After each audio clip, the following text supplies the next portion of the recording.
If you read the old books of natural history, you will find that they say that when the mongoose fights a snake and happens to get bitten, he runs off and eats some herb that cures him. That is not true. The victory is only a matter of quickness of eye and quickness of foot. Snakes blow against mongooses jump, and as no eye can follow the motion of a snake's head when it strikes, that makes things much more wonderful than any magic herb. Rikki Tikki knew he was a young mongoose, and it made him all the more pleased to think that he had managed to escape a blow from behind.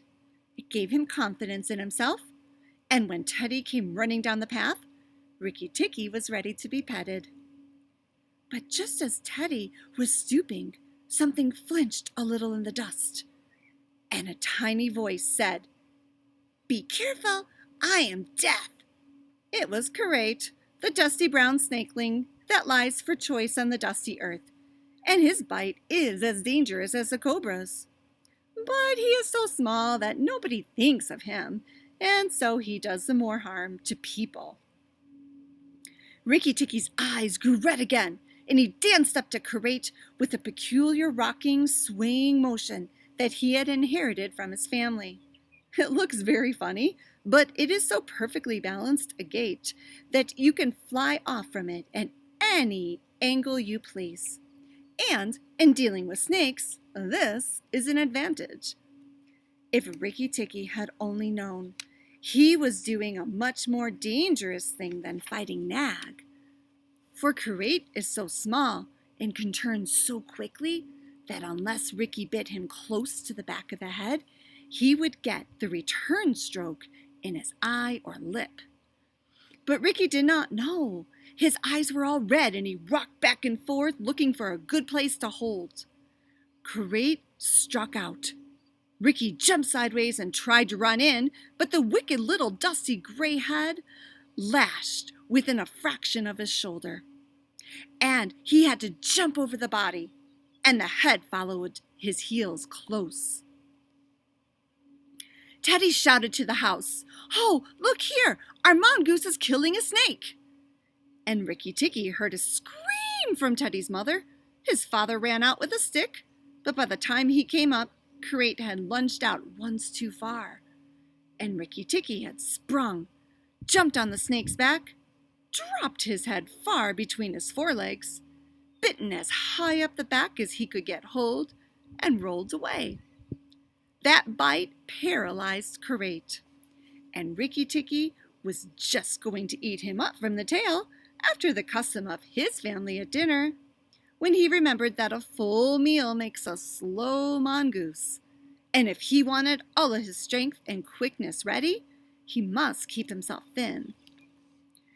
He went away for a dust bath under the castor oil bushes, while Teddy's father beat the dead Karate. "What is the use of that?" thought Rikki Tikki. "I have settled it all."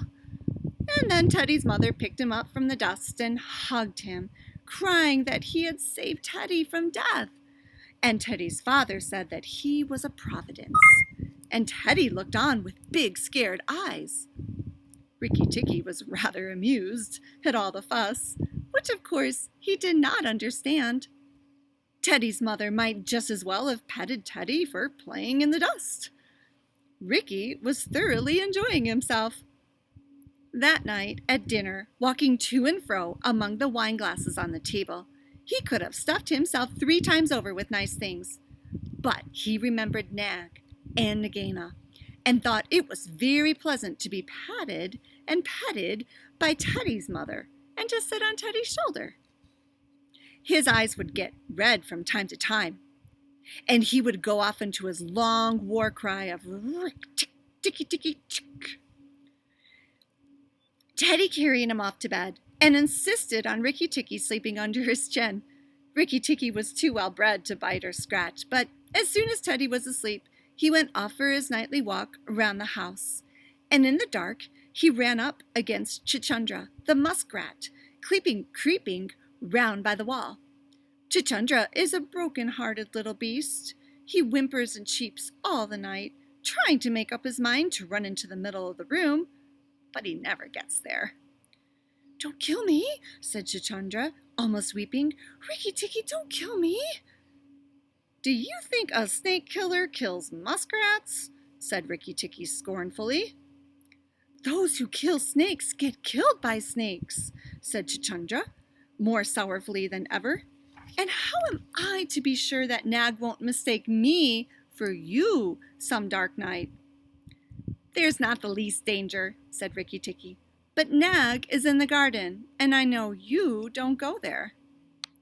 "My cousin Chua, the rat, told me," said Chuchundra, and then he stopped. "Told you what?" "Shh! Nag is everywhere, Rikki Tikki. You should have talked to Chua in the garden." "I didn't, so you must tell me. Quick, Chuchundra, or I'll bite you." Chuchundra sat down and cried till the tears rolled off his whiskers.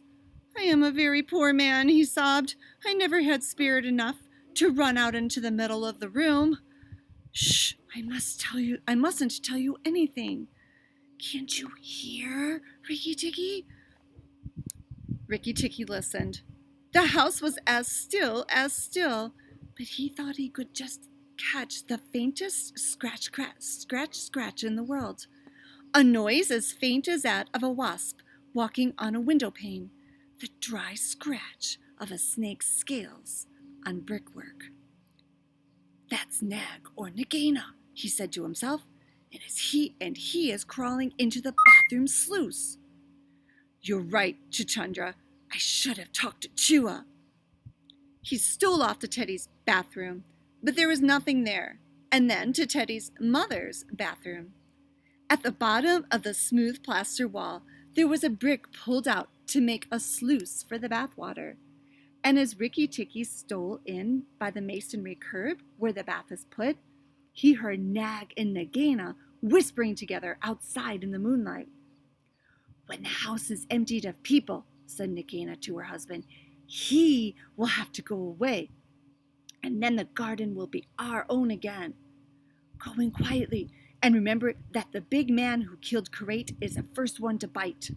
Then come out and tell me, and we will hunt for Rikki Tikki together." "But are you sure there is anything to be gained by killing the people?" said Nag. "Everything. When there were no people in the bungalow, did we have any mongoose in the garden? So long as a bungalow is empty, we are king and queen of the garden. And remember that as soon as our eggs in the melon bed hatch, as they may tomorrow, our children will need room and quiet." "I had not thought of that," said Nag. "I will go, but there is no need that we should hunt for Rikki Tikki afterwards. I will kill the big man and his wife, and the child if I can, and come away quietly. Then the bungalow will be empty, and Rikki Tikki will go." Rikki Tikki tingled all over with rage and hatred at this, and then Nag's head came through the sluice, and his 5 feet of cold body followed it. Angry as he was, Rikki Tikki was very frightened as he saw the size of the big cobra. Nag coiled himself up, raised his head, and looked into the bathroom in the dark, and Rikki could see his eyes glitter. "Now, if I kill him here, Nagaina will know, and if I fight him on the open floor, the odds are in his favor. What am I to do?" said Rikki Tikki Tavi. Nag waved to and fro, and then Rikki Tikki heard him drinking from the biggest water jar that was used to fill the bath. "That is good," said the snake. "Now, when Karate was killed, the big man had a stick. He may have that stick still, but when he comes in to bathe in the morning, he will not have a stick. I shall wait here till he comes. Nagaina, do you hear me? I shall wait here in the cool till daytime." There was no answer from outside, so Rikki Tikki knew Nagaina had gone away. Nag coiled himself down, coil by coil, round the bulge at the bottom of the water jar, and Rikki Tikki stayed still as death. After an hour, he began to move, muscle by muscle, toward the jar. Nag was asleep, And Rikki Tikki looked at his big back, wondering which would be the best place for a good hold. If I don't break his back at the first jump, said Rikki, he can still fight, and if he fights, oh, Rikki. He looked at the thickness of the neck below the hood, but that was too much for him, and a bite near the tail would only make Nag savage. It must be the head, he said at last, the head above the hood, and when I am once there, I must not let go. Then he jumped.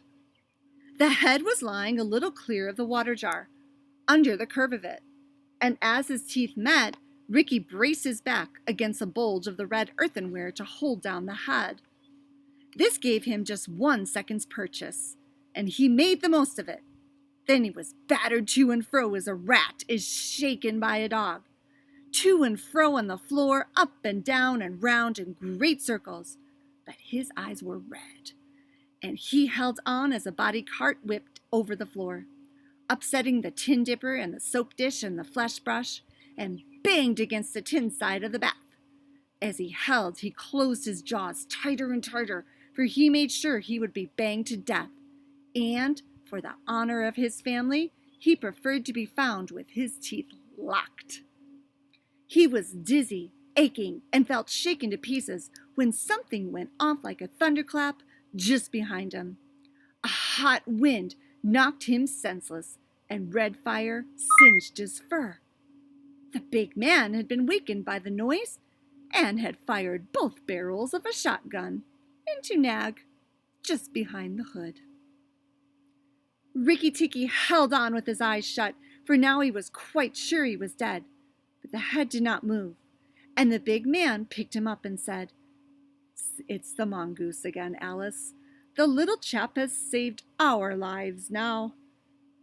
Then Teddy's mother came in with a very white face and saw what was left of Nag, and Rikki Tikki dragged himself to Teddy's bedroom and spent half the rest of the night shaking himself tenderly to find out whether he really was broken into 40 pieces, as he fancied.